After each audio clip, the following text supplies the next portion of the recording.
Bitabuse bwiino omukambwe azuuse nateera ku Hajjati zuula akatambi nkalira ngenda beera nga nkabalagawo maaso ate ye bindeeba owa rape naye kaweddemu dda kwaniriza ku Jika Media wasiibye otya ogamba otya kansuubire nti oli bulungi tutandise n'ensonga za zuula nno byayononese dda akatambi kankakulage kamwa kano kaba kamwako mpalu ndya babekulu kamwako olulimi kamwako ovinga fukana abo olinga yeddukaniro duka tewali akugoba wacho duka nga tolina kugoba banange mumisinga yanze nange bulungi ate banange namusiba taliwo nange wenyama okubemba bale mu kyoto tukola tutya tubuulira nonsense tetwagala kumanya swaitani gwe jinni omusiri kuono twategedde ne gyologere ewa mami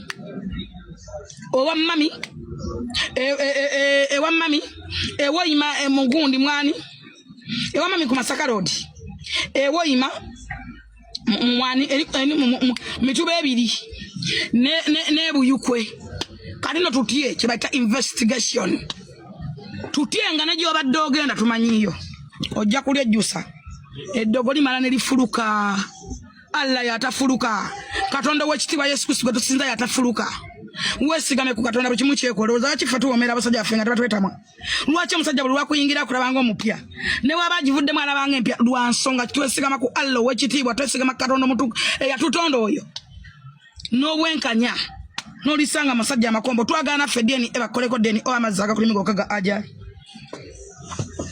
tusaba polisi etuyambe bakoleko deni tulabe enkwasozo z'abasajja bameka mulekera osiriwa z'abaana b'abantu nze nina omwana omulenzi nina omusajja saagala musajja wange kulema makombo I'm going to stand with ajali paka ku end ne mwana abasemi nja kusemba naye bwana wangu nanja kuwangula naye I never change my mind nze kan babuli mulekera okutulugunya abaana b'abantu muletuwe emibiri emigwe ennyunguli tugenda kukuwa ebisambi va ku busambi tugenda kukuwa ebisambi njagalo jobere mu byana ogwe mu byana I'm going to stand with paka kusawa esembayo I'm telling you sagala mwekoye bampita full figure tati ampana ntandise twaga tukuwa abakazi be bayita abakazi tolyanga ku bakazi obadde olya kabuye enkolongo gyolya olya makombo kati twaga tukuwe ku nnyama ensava twagala tukuwe ku nnyama ensava etali mugumba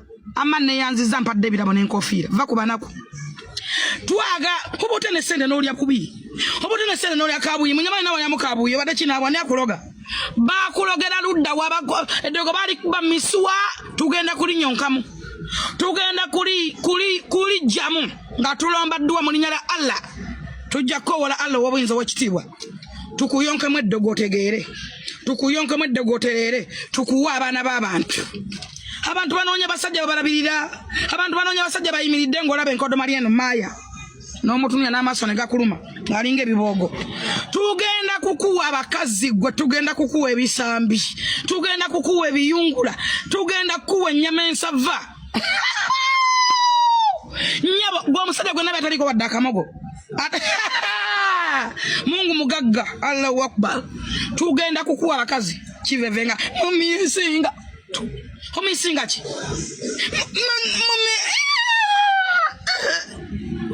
amaziga wagalimawa wagasobola kwana obukode wabujjawa hana nnyoko mufere muzibo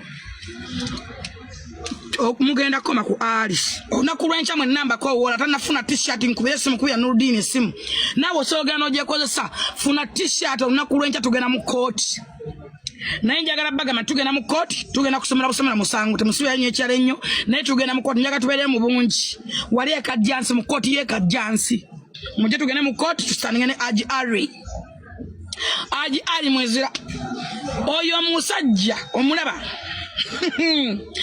tugenda kumuteeka wali nga takola kinga tumusosola njala tugenda kumuwa abawala nga bamusosola enjala bamusosola enviiri baweweta kirevene sunna ya Mungu eno nga bakomba nkombe va kugwa tamanyiraavu wenna weesaanikidde olinga omuwumbo gwa munno mu kabi wenna okyumuka okunkumumanyira omusajja ayimiridde ate teyakuzimbira ate abadde anzimbira nnyumba kugiyingira ate mwavuyana n'abala 10 ate tuweza emitwalo 2 Yes, buterevu nga bw'ova okulaba oyo mukyala Jennifer full figure omu kubali ku ttiimu eya Haji Ali.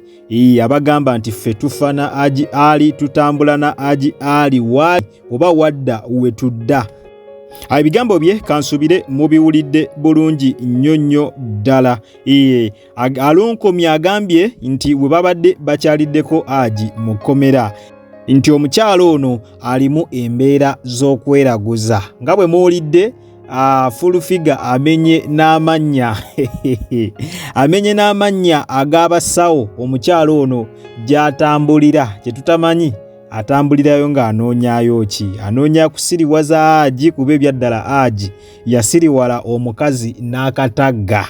Omusajja engeri gy'ayogeramu ne mu audio engeri gye mbuuzize mubuuliramu nga Hajjati eddoboozi ayogerera waggulu, ayogera mukambwe nnyo naye nga Haji addamu ekigambo kimu ali alhamdulillah. Ayogera mpola mpola mu ngeri gy'olabira ddala nti waliwo ekitali kituufu. Haji ono yandibanga yateekebwa mu ccupa. Kaakati omukyala full figure mu katambi ako kansubire mu mwewuliriddeko ng'agamba nti omukyala mwerogoze, omukyala atambulako ku basawo baabamu baatumenyedde n'emmannya mu katambi ako. Kansubire mu mwewuliriddeko era n'akakasa nti Haji olufuluma bw'ati agenda mufunira ensuusuuti, agenda mufunira emmaali ezimalayo obulungi ave mu kulya mukene mu nsi ye. Bw'atyo full figure nno bw'ayogedde. Katulinde olunaku lugenda beera lwanca kyategeerekese nti Haji agenda beera aleetebwa mu kooti eyawali e Kajjansi era abeere nga asomebwa emisango gye. Wabula tetusuubira olunaku lwanca Haji kubeera nga afuluma. Olunaku olw'enkya ajja kubeera nga asomebwa busomebwa misango gye then agitegere bulungi, awo balyoke batandike application ey'okusaba bail. Tulabe oba enaamuweebwa oba temuweebwe, naye ng'ebya bail tebijja beera byanca. Ekyo nze kyensuubira. Ate nno bwe tweyongerayo mu mawulire amalala nga Hajjati Zuula ne Ali Tubeesonye, waliwo ebigambibwa nti omwami Bindeeba, mwami wa RAP kaweddemu dda. Bwe twogerera ko kaweddemu dda. Kankuzanyira akatambi n'oluvannyuma komewo tweyongereyo.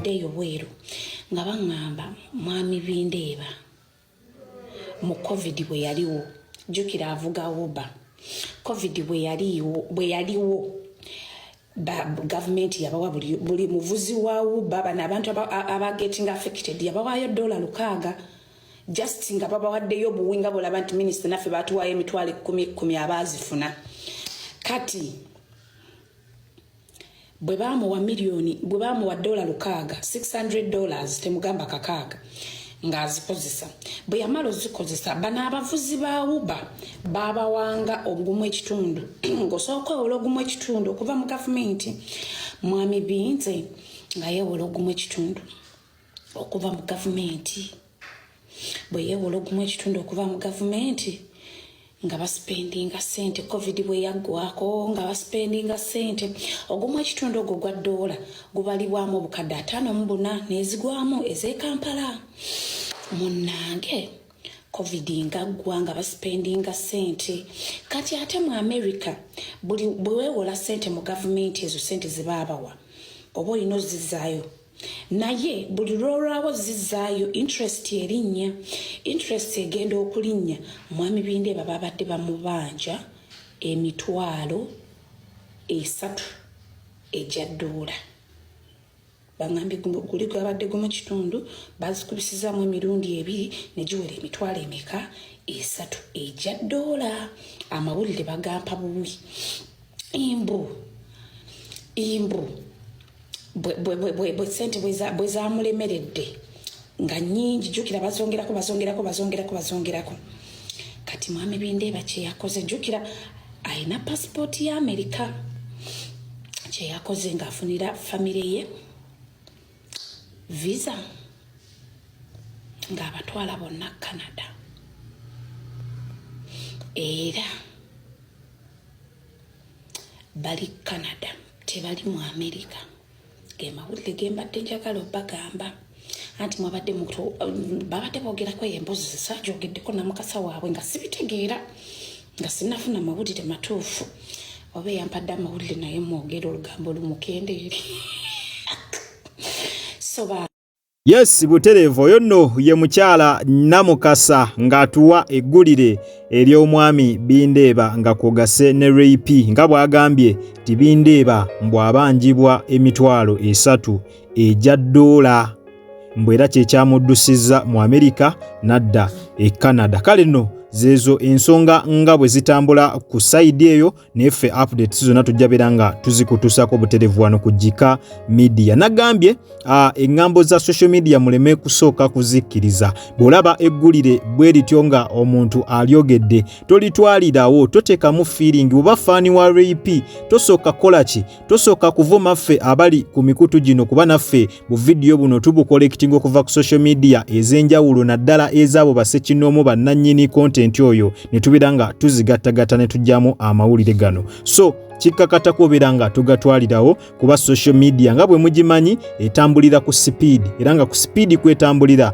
esobola okutambuza amawulire amatuufu n'amawulire agatali matuufu. Kakati bwe ganaba gakakasiddwa ffe tujja beera nga tugakutuusaako mu bujjuvu wano ku Jika Media. Naye ng'ensonga bwe zityo eza rape n'omwami Bindeeba bwe zityo bwe ziyimiridde ku side eyo. Kale nyongera okujjukiza tubadde ku Jika Media era nga gwe wenna atanaba kulabika nga osubscribinga, genda maaso subscribinge, olikinge, okommentinge ate era osharinge. Tuwera kutandika on notification bell yo buterevu ojja kubeera nga ofuna notification buli lwembeera nga nkutereddeyo video empya. Nakugamba wosanga kalango onawuna toka skippinga kubanga engeri gyonza okulabika nga ate munnange osupportinga mu mirimu gyange gino. Kwate omukigalo butere video eno ojja kubeera nga ogimpedde like mwabatubira ebweru w'eggwanga kusana mmwe abatubira waka mu ggwanga Uganda. Nyongera okwebaza timwebale nnyo, mwebalire ddala, temujjanga okwo omukama abampera ekyo kyennyini kye musingira ddala